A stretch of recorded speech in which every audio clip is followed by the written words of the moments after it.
여러분 안녕하십니까? 여러분들 하나님의 말씀을 함께 특별히 누가복음 10장에 나오는 선한 사마리아 사람 이야기로 여러분 찾아뵌 것이 이제 벌써 10번째 맞이하게 된 것 같습니다. 오늘 저는 이 말씀에 이어서 지난 시간이 그리스도인이란 누구인가라고 봤다면 오늘은 그리스도인의 살아가는 삶의 원리를, 그리스도인이 살아가는 원리를 여러분들에게 말씀을 드려보고자 합니다. 본문의 말씀은 누가복음 10장, 여전히 사마리아 사람 이야기에 나오는 10장 35절 이야기입니다. 이튿날 아침에 주막집을 떠나가면서 주막집 주인에게 부비를 줍니다. 2달란트의 부비를 주면서 저 사람을 돌보아주라. 부비가 만약에 더 든다면 내가 돌아올 때에 그 더 들어간 모든 것들을 갚아주리라.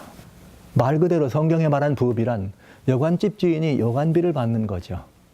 그리고 여관집 주인은 뭘로 살아가는 사람이냐? 여관비로 살아가는 사람입니다. 그런데 여기 주막집 주인에게 준 부비는 어떤 말씀과 연결이 되어 있는가? 지난 시간에 제가 34절에 기름과 포도주 얘기할 때 기름과 포도주는 성경상 의미가 깊은 의미가 있다. 그러면서 기름은 사도행전 10장 38절에 나오는 말씀을 들어서 기름은 곧 성령님을 의미하고 있다. 성령을 의미하기도 하고 있다라고 말씀을 드렸습니다. 그런데 여기 아주 재밌고 의미 있는 이야기가 있습니다. 예수님께서 이 십자가에 달려 돌아가시고 나서 제자들에게 약속을 하십니다. 그리고 예수님이 부활하십니다. 부활하시고 하늘에 승천하십니다. 그러면서 제자들에게 약속을 하십니다. 내가 너희를 고아와 같이 내버려 두지 않겠다고 약속하십니다. 내가 너희를 고아와 같이 내버려 두지 않겠다는 약속, 이 역사적인 약속이에요. 온 인류를 향한 그 약속은 무엇이었는가?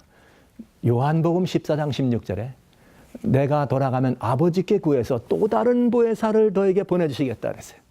또 다른 누구요? 보혜사. 예수님은 보혜사, 우리를 돕는 분이셨습니다. 예수님이 가시면 우리가 고아처럼 버려질까 봐 아니다, 염려하지 말아라. 요한복음 14장 18절에는 고아처럼 버려두지 않고 내가 다시 오는데 다시 올 동안 주님은 너희들에게 보혜사를 보내준다고 약속하신 것입니다. 이 보혜사가 성령님이시죠. 요한복음 다시 16장 7절에는 또 이렇게 말씀하십니다. 내가 너희 곁을 떠나는 것이 너희에게 유익이라. 내가 가지 아니하면 보혜사가 오지 않아. 그러나 보혜사 성령이 너에게 오는 것이 너에게 유익되기 때문에 내가 가는 것이 더 유익이야. 그러면서 성령의 역사와 성령의 강림하심을 약속하십니다. 요한복음 20장 22절에 보면 예수님께서 부활하신 다음에 유대 백성들이 이제 예수님을 십자가에 못 박고 로마의 군병들이 무덤을 지켰습니다. 그런데 예수님이 부활하신 것입니다. 그런데 무슨 소문이 났느냐? 예수의 제자들이 예수님의 시체를 훔쳐갔다고 소문이 난 것입니다. 난 것이 아니죠. 낸 것이죠. 이 소문이 난 것을 보고 두려워서 제자들이 숨습니다. 그때 제자들이 숨어있는 그곳에 우리 주님이 찾아오셔서 하시는 말씀입니다. 요한복음 20장 22절에 숨을 내쉬며 말씀하십니다. 너희가 성령을 받으라. 이것은 역사적인 오순절 성령 강림의 이야기가 아니라 개인적인 것이에요. 여러분과 저 누구는, 여러분과 저는 모두 말할 것도 없이 예수 그리스도의 십자가의 사실을 자신의 것으로 영접한 누구든지 예수 그리스도께서 우리에게 약속하신 보혜사 성령을 개인적으로 영접해야 합니다. 이렇게 해서 개인적으로 우리가 그 성령님을 영접하면서 우리들의 삶은 달라지게 됩니다. 저는 이 말씀을 시작으로 해서 이제 이 그리스도인 삶의 원리를 설명하고자 합니다. 자, 기름이 성령님을 의미한다 말씀을 드렸어요. 개인적으로 우리는 영접해야 될 것이요. 역사적으로 오순절 성령이 오셨다는 말씀을 드렸습니다. 그런데 여기 중요한 말씀이 있네요. 여관집 주인에게, 주막집 주인에게 부비를 더 주겠다. 주막집 주인은 뭘 가지고 사는 사람이라? 부비를 가지고 사는 사람이라. 예수님이로 상징했던 사마리아 사람이 떠나면서 주신 선물입니다. 예수 그리스도가 이 땅에서 제자들을 떠나면서 주신 선물이 성령님입니다. 그래서 저는 여러분들에게 그리스도인의 삶의 시작은 부비로 살아가는 삶, 즉 예수께서 약속하신 성령으로 살아가는 삶을 의미한다는 것을 미리 말씀드립니다. 그리스도인 삶의 원리란 예수를 믿는 사람들이 살아가는 삶의 그 내력은 바로 주님이 약속하신 성령을 힘입어 살아가는 삶입니다. 성령을 먹고 살아가는 삶입니다. 근데 이 성령님을 우리가 영접하고 성령의 역사를 경험하는 데는 이 성경 속에 이렇게 이 새로운 출발을 시작하면서부터 볼지어다 누구든 그리스도 예수와 합하여 침례를 받으면 누구든 예수 안에 있으면 뭐가 되느냐? 새로운 피조물이 됩니다. 새로운 피조물이 되려면 어떻게 돼야 되는가? 여러분 창세기 2장에 하나님이 흙으로 사람을 기르시고 그 코에 생기를 붓습니다. 하나님의 생명의 기운을 붓습니다. 그랬더니 산 사람 생명이 된지라. 창세기 2장 6절로 7절 말씀이에요. 그러면 이거와 마찬가지로 우리가 예수 그리스도를 개인의 구주로 영접하면 새로운 피조물이 됩니다. 새로운 피조물이 되었으면 어떻게 돼야 되느냐? 바로 주님이 약속하신 성령으로 말미암아 하나님이 부어주신 성령으로 말미암아 새로운 피조물의 새로운 생명의 기운을 얻는 것이죠. 그래서 우리는 새롭게 출발하는 것입니다. 그리고 새로운 삶이 시작되는 것이죠. 성령 하나님과 더불어 살아가기 때문에 그리스도의 삶이란 다른 말로 바꾸면 신바람 나는 삶입니다. 신명 나는 삶입니다. 예수님을 만나면 맺힌 한이 풀리죠. 성령이 충만하면 신명 나는 삶, 신바람 나는 삶을 살아가게 되는 원리가 되겠습니다. 근데 이 신바람 나는, 신명 나는 삶은 세 가지 원리가 있습니다. 그 세 가지 원리는 무엇인가? 첫째로 요한복음 하나님 말씀 3장 5절에는 모든 사람들에게 이렇게 말씀하세요. 너희가 물과 성령으로 거듭나지 아니하면 하나님 나라를 볼 수 없느니라. 이렇게 되어 있어요. 5절에는 하나님 나라에 들어갈 수 없느니라. 여러분, 그래서 새로운 피조물, 새로운 삶이란 성령으로 거듭난 삶을 의미합니다. 그러니까 모두는 이미 다 죄에 팔려서 죄의 삭신 사망 아래 신음하던 사람이지만 예수님의 십자가의 보혈을 그 언약의 피를 자신의 것으로 영접하는 순간 그는 하나님의 아드님 따님이 됩니다. 신분이 바꿔지는 것입니다. 신분이 바꿔졌다는 말은 새로운 피조물이 되었다는 뜻입니다. 새로운 피조물이 되었다는 말은 바로 성령으로 새로운 삶이 시작되는 순간을 말하는 것이요. 성경의 다른 표현은 이를 거듭났다 얘기한 것입니다. 거듭남이란 것은 상태가 바뀌어지는 것이 아닙니다. 완전히 종이 바뀌는 것이에요. 종이 바뀌는 것이에요. 이 거듭남의 바뀜은 뭘 보면 이해할 수 있는가? 여러분, 여름날에 나무와 높은 나무 등걸에서 울려붙어 있는 매미가 있죠. 웁니다. 이 매미가 이렇게 태어나가지고 이 나무에 붙어가지고 여름날 울지만 이 매미가 그렇게 울어제끼는 시간이 그렇게 길지 않아요. 많지 않습니다. 짧아요. 한 달 안쪽입니다. 그런데 이 매미가 되기 위해서는 구더기로서 약 5년에서 7년을 구더기가 돼야 돼요. 구더기가 5년 내지 7년 동안 구더기로 살다가 그 구더기 껍질을 벗고 매미가 되는 것이에요. 불과 십수일을 살기 위해서 5년 내지 7년을 구더기로 삽니다. 여러분, 구더기하고 매미는 같아 보여요? 달라 보여요? 그 종이 같아 보여요? 달라 보여요? 구더기는 벌레 같지만 매미 보고 벌레라고 하는 사람은 아무도 없습니다. 여러분, 거듭남이란 구더기 같은 삶에서 매미 같은 삶이 되는 것입니다. 비록 그 삶이 짧을지라도 매미의 삶은 다릅니다. 마음껏 푸른 하늘을 나를 것입니다. 은혜의 푸른 하늘을 마음껏 나는 그리스도의 삶을 예비한 것과 마찬가지로 매미는 그런 삶을 살아갑니다. 그리스도인이란 성령님을 영접함으로 말미암아 거듭나서 성령의 역사로 말미암아 새로운 피조물이 돼서 구더기 같은 인생이 뭐 같은 인생? 매미 같은 인생이 되는 거죠. 하늘을 마음껏 나르는 인생. 그래서 그리스도인은 하늘을 마음껏 나르는 인생이 되는 것입니다. 여러분, 거듭나야 합니다. 이것이 첫 번째 출발입니다. 성령의 음성이 나를 깨울 때, 예수께로 인도하시는 성령의 음성이 나를 자극할 때 반응하는 것입니다. 거듭난 사람은 누가 거듭난 사람이냐? 성령의 음성이 들릴 때 반응하는 사람이 거듭나는 사람입니다. 여러분, 예수께서 십자가에 달려 돌아가셨습니다. 그대와 나를 위하여 돌아가셨습니다. 우리의 모든 죄는 거기서 용서된 것입니다. 누구든지 믿기만 하면 죄사함을 얻고 영원한 생명을 얻게 됩니다. 누구든지 믿기만 하면 하나님의 자녀가 되는 권세를 얻습니다. 영생으로 옷 입습니다. 이 사실이 증거될 때 예수, 그럴 거야. 나는 저것이 필요해. 저것이 내가 원하던 구원이야 하고 받아들이면 그는 매미가 되는 거죠. 매미가 되는 거죠. 근데 그냥 매미가 아니라 영원히 사는 매미가 된다는 사실. 이것이 거듭남의 이치입니다. 첫 출발입니다. 이 거듭남을 경험하려면 반응해야 돼요. 그래서 반응하지 않는 것을 성경 속에 이런 표현을 써요. 마태복음 12장 31절에 사람의 모든 죄가 다 용서받을 수 있다. 그러나 다 용서받을 수 있지만 성령을 회방하는 죄, 성령을 거역하는 죄는 용서받을 수 없다 그랬어요. 이 말은 무슨 말이냐? 성령이 우리 마음을 일깨우걸랑 반응하라는 뜻입니다. 사랑하신 여러분, 오늘 성령께서 여러분의 귓전을 두드리십니다. 예수 그리스도가 여러분을 위하여 돌아가셨다고. 여러분 아직 죄인 되었을 때 예수 그리스도가 우리 죄를 돌아가심으로 하나님은 사랑이시라는 사실을 이렇게 멋들어지게 증거하셨다고. 이 사실이 증거될 때 아멘, 나는 그 사실을 믿겠습니다. 나는 그 사실을 영접하겠습니다. 하면 여러분은 거듭나는 사람이 되는 것입니다. 반응하십시오. 반응하십시오. 반응하십시오. 미루지 마시기 바랍니다. 반응만 가지고는 안 됩니다. 이제 이렇게 거듭난 사람들은 다시 어떤 일이 벌어지나요? 자라나야 되지 않겠어요? 그리스도인의 삶의 원리는 어딘가? 두 번째 단계입니다. 요한복음 4장 14절에 들어있습니다. 이 세상에 주는 물을 먹는 자는 다시 목마르지만 내가 주는 이 물을 먹는 자는, 예수님이 말씀하셨습니다. 영원히 목마르지 아니하고 어떻게 되느냐? 영원히 샘물처럼 솟아나는 이 경험을 하게 될 것이라 말씀하셨습니다.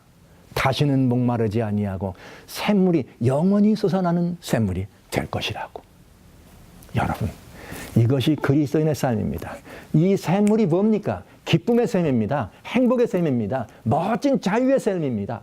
그래서 이 예수 그리스도를 믿음으로 영접하고 성령의 음성을 듣고 반응해서 여러분 예수를 영접하고 그렇게 해서 성령이 내 안에 다시 예수 그리스도의 영이 내 안에 머물면 내 안에 있는 그 기쁨이 여전히 용서듬칩니다. 여전히 내 안에 있는 기쁨이 나로 하여금 행복하게 합니다. 나로 하여금 무한한 만족과 자유를 누리게 하는 것입니다. 그래서 그리스도인 삶은 누가 뭐라 해도 웃고 이런 일을 경험해도 웃고, 어떤 사람들은 그런 말을 하죠. 예수 믿는 사람들은 참 웃긴데 일이 잘 돼도 하나님 탓, 못 돼도 하나님 뜻이래. 이어령 비어령 이런 말씀 많이 들어보시죠. 그러나 그게 사실입니다. 왜냐하면 성령께서 나를 주관하심을 믿고 내 안에 성령께서 함께 하시면, 주님의 영이 내 안에 계시면 샘처럼 기쁨이 솟아나니까 어떤 삶이든 그 기쁨을 망가지게 하거나 기쁨을 파괴하지 못합니다. 그래서 늘 행복을 느낄 수 있는 것이죠. 그래서 넘어져도 깨어져도 일어나도 항상 기쁨을 누릴 수가 있는 것입니다. 그래서 그리스도인 삶은 기쁨의 샘물이 샘처럼 솟아나는 삶을 살아가는 것이죠. 그래서 기뻐하는 것입니다. 항상 말이죠. 근데 이렇게 그리스도인 삶을 살아가는데, 아니 이런 게 있어요. 성령께서 그저 이렇게 얘기할 때 어떤 분들은 그냥 예수님 얘기 나오면 신이 나고, 성경 말씀을 바라보면 신이 나고, 기도하라 그러면 신이 나고, 어디 누구 가가지고 하나님의 말씀으로 선교하라면 신이 납니다. 근데 어떤 분들은 이것이 신이 나지 않아. 왜? 샘처럼 솟아나지 않기 때문이죠. 그럴 때 성경은 우리에게 경고합니다. 에베소 4장 30절에 이렇게 경고합니다. 성령을 근심케 하지 말아라. 너희가 그 안에서 구속의 날까지 인침을 받았느니라. 성령이 안에 있느냐고요? 성령께서 왔다 갔다 하시는 거 아니냐고요? 천만의 말씀이에요. 오늘 제가 여러분들이 확인 하나 해드립니다. 여러분 중에 어떤 분들이 늘 그런 걱정을 합니다. 나는 거듭났는지 모르겠어. 구원은 받았는데. 이런 분들 많아요. 나는 예수님을 믿어서 구원을 얻은 것 같은데 거듭난지는 모르겠어. 여러분, 거듭났다는 말은 하나님의 자녀로 다시 태어났다는 말입니다. 그러면 여러분, 거듭났는지 안 났는지, 그래서 여러분이 샘처럼 솟아나는 기쁨이 있어야 되는지 않는지를 설명드릴 까닭입니다. 아주 간단합니다. 여러분 혹시 마을이나 어디에 이게 카드로 점을 치는 사람, 아니면 또 어떤 무슨 무속에 빠져있는 사람들 보고 이렇게 한번 물어보세요. 당신 하늘에 계신 하나님이 계신데 아버지라 한번 불러볼래요? 하나님을 아버지라 부르는 일이 쉽게 되는가? 물어보시기 바랍니다. 안 됩니다. 아무나 하나님을 아버지라 부르지 않습니다. 왜 그럴까요? 이치는 이와 같습니다. 이웃집 아이가 갑자기 배문 열고 들어와가지고 절 보고 아버지 이래요? 아빠 그래요? 안 해요. 왜요? 아빠가 아니니까. 그는 누가 아니니까? 내 아들이나 내 딸이 아니니까. 여러분 맞지 않습니까? 아파트 다른 앞집에 사는 아이가 갑자기 문 열고 들어오는데 그동안은 아주머니 그러더니 갑자기 엄마 해요? 안 해요? 안 하걸랑요. 아빠 해요, 안 해요? 안 하걸랑요. 못 하걸랑요. 왜 그럴까요? 아들이 아니니까, 딸이 아니니까. 아니죠. 아버지가 아니니까, 엄마가 아니니까 못 부르는 것입니다. 그런데요, 여기 놀라운 이야기가 있습니다. 하나님 말씀 갈라디아라고 하는 성경 4장 6절에 뭐라고 되어 있는가? 아버지께서 우리들이 자녀인 고로 아들의 영을 너희 마음에 주셨다. 그래서 우리는 하나님을 아빠, 아버지라 부를 수 있느니라 하신 것입니다. 할렐루야, 아멘. 하나님을 아버지라 부를 수 있는 마음을, 무슨, 왜? 나를 자녀라고 하나님의 자녀된 마음을 주었기 때문에 부를 수 있다는 거죠. 그래서 우리는 하나님을 아버지라 부르는 것이에요. 여러분, 하나님을 아버지라 부르는 그 순간 여러분은 거듭난 사람이야 라고 고백하는 거와 마찬가지입니다. 그러나 또 거짓도 있겠죠. 그냥 익숙해서 습관적으로 그렇게 부르는 사람도 얼마든지 있을 수 있습니다. 그러나 그거 말고 진심으로 하늘을 우러바라 하나님 당신은 나의 아버지입니다 불렀다면 그는 거듭난 사람입니다. 하나님이 그 마음을 주지 않고는 누구라도 아버지께로 나올 수가 없습니다. 이것이 하나님의 원리요 말씀이요 그리스도의 삶의 내력입니다. 그래서 우리는 마음에 샘솟는 기쁨이 찾아오게 되는 것입니다. 생각해 보세요. 우리가 훌륭한 부모님을 이렇게 놓고 태어나는 게 얼마나 큰 정말 축복입니까? 아니죠. 기적이죠. 그런데 그 훌륭한 어떠한 부모님보다도 하나님을 아버지로 우리가 섬길 수 있다면 이건 놀라운 기적 아닙니까? 잠을 잘 수가 없죠. 잠이 오지 않죠. 놀라운 일 아닙니까? 이렇게 살아가는 것이 그리스도인의 삶이에요. 그것이 신명나는 삶이에요. 신바람 나는 인생인 것입니다. 살아보지 않으시겠어요? 이런 삶을 여러분 경험해보지 않겠습니까? 셋째로, 여기서 끝나지 않습니다. 무릇 그리스도인이란 자신만을 위하여 사는 사람들이 아닙니다. 왜 그런가? 원리가 있습니다. 성령이 그렇게 우리를 거듭나게 하고 우리를 샘처럼 솟아나게 하는 기쁨으로 행복으로 만족으로 우리를 인도하시면, 그렇게 반응하면 세 번째, 요한복음 7장 37절 38절에 이렇게 돼 있어요. 명절 끝날 곧 그 큰 날에 예수께서 성전 문 앞에서 큰 소리로 가로시되 누구든지 목마르거든 내게로 와라. 내가 주는 이 물을 먹으라. 내가 주는 이 물을 먹는 자마다 그 배에서 생수의 강이 흘러 넘치리라. 여러분, 세 번째 삶은 솟아나는 삶 정도가 아닙니다. 흘러 넘치는 삶입니다. 흘러 넘치는 삶입니다. 여러분, 흘러 넘친다는 말은 솟아나는 거는 나만 누릴 수 있는 거지만 흘러 넘친다고 하는 것은 나만 누리는 게 아니잖아요. 혼자 누리는 게 아니잖아요. 함께 누리는 것입니다. 더불어 누리는 것입니다. 나눔이 있는 삶을 말하는 것입니다. 그렇기 때문에 여기서 우리는 매우 중요한 걸 볼 수가 있습니다. 성령으로 예수 그리스도를 영접하고 이제 성령으로 말미암아 거듭나 새로운 피조물이 되고 하나님의 아드님, 하나님의 딸이 된 사람은 날마다의 삶의 기쁨이 있습니다. 날마다의 삶이 넘치는 행복이 있습니다. 그리고 그냥 자신만을 위한 삶으로 끝나지 않습니다. 그는 이제는 넘쳐나는 삶을 살아가는 것입니다. 흘러 넘치는 삶을 삽니다. 이것이 그리스도인 삶의 원리입니다. 그래서 성경 에베소 5장 18절에 말씀하시기를 너희 술 취하지 말라, 그런 거 하지 말고 성령으로 충만하라는 말씀을 하시는 것이에요.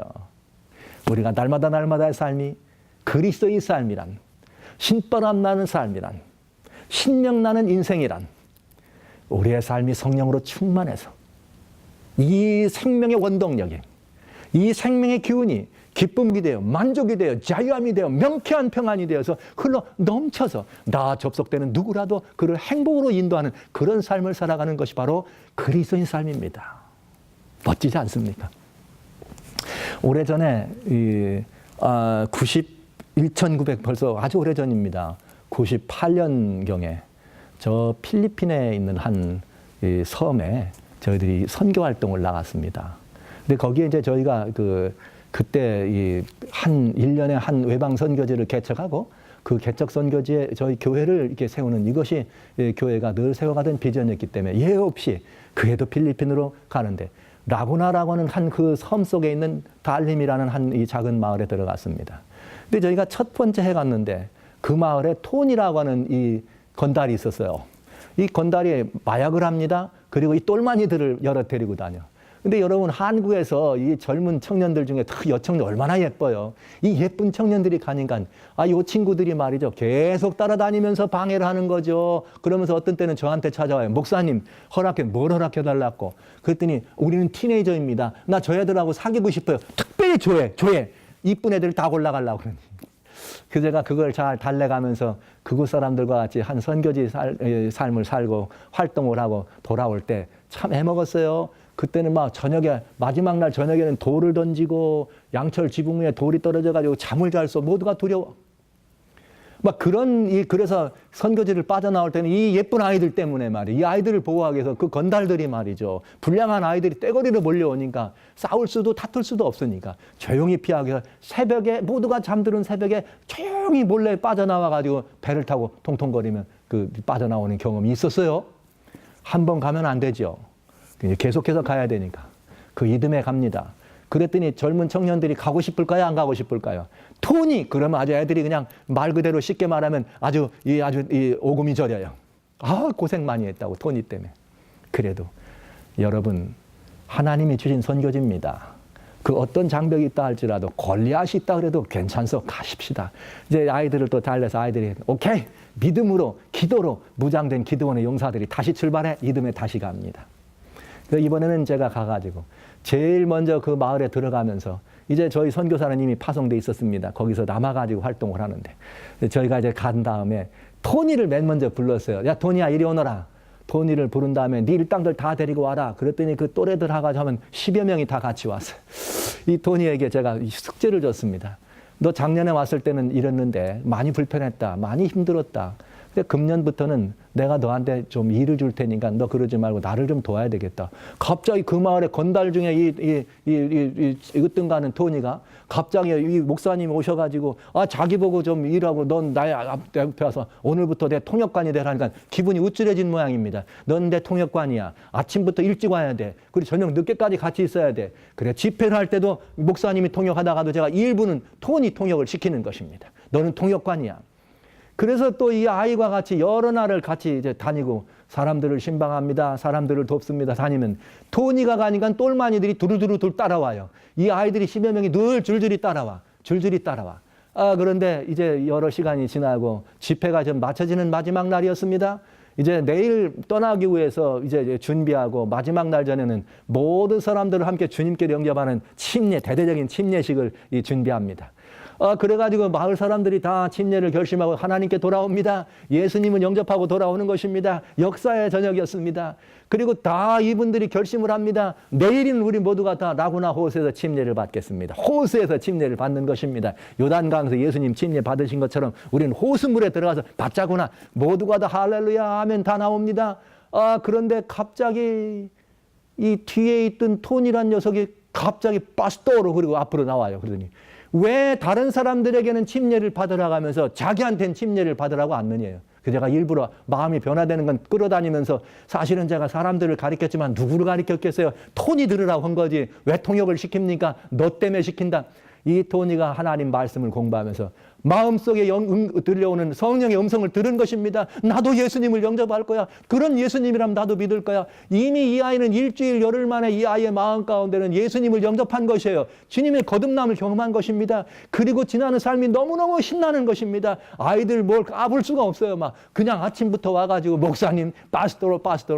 그래서 일주일 다니면 너무너무 신나는 삶을 사는 것입니다. 토니, 너는 예수님 안 믿잖아. 너는 맨날 여자애들 이쁘다고 여자애들 따라온 거잖아. 일부러 제가 그랬어요. 그랬더니 무릎을 꿇었습니다. 파스토로, 아닙니다. 나는 예수님을 영접했습니다. 성령께서 나를 움직였습니다. 그리고 나도 침례를 받게 해주세요. 나는 예수님을 믿어야 되겠습니다. 할렐루야. 그 마을의 가장 불량배 으뜸이었어요. 마을 사람들도 토니 때문에 어쩔 줄 모르나. 조그만 섬마을에. 토니가 침례를 받겠다고 나오니까 그 일당들이 다 두루 나와가 12명이 같이 나온대. 그래서 이튿날 토니와 함께 그 일당들 12명이 다 침례를 받았습니다. 놀라운 일이었습니다. 그리고 그 마을을 빠져서 배를 나오는데 이른 새벽에 토니가 맨 먼저 왔습니다. 그리고 뱃머리에 탔습니다. 작년에는 이 아이가 이 여자애들 때문에 와가지고 괴롭히던 아이인데 그 배에 또 앞에 탔어요. 여자애들 느낌이 뜨끔해. 목사님 어떡하면 좋아요? 토니가 우리 따라 지금 배까지 탔어요. 막 이렇게 걱정하는 거예요. 걱정하지 마라. 토니가 지금 배 탄 이유가 있다. 여러분, 토니의 마음이 바꿔진 것입니다. 목사님, 내가 이 마을에서 너무 이런 일을 많이 했습니다. 나쁜 짓이죠. 마약하고. 저 목사님 따라서 목사님이 가라는 선교본부에 저를 보내주십시오. 그러면 나도 목사님처럼 이렇게 이 복음을 전하는 사람이 되겠습니다. 그 마음에 그런 결심이 있어서 제가 그를 데리고 나온 것입니다. 그리고 선교본부에 그를 데려다 줬습니다. 그는 훌륭한 하나님의 선교사가 되어서 천령 선교사라는 이름에는 천령 선교사가 돼서 아름다운 선교지 사역을 잘 마치고 지금은 군에 들어가 근무하고 있는 사람이 되었습니다. 그렇습니다, 여러분.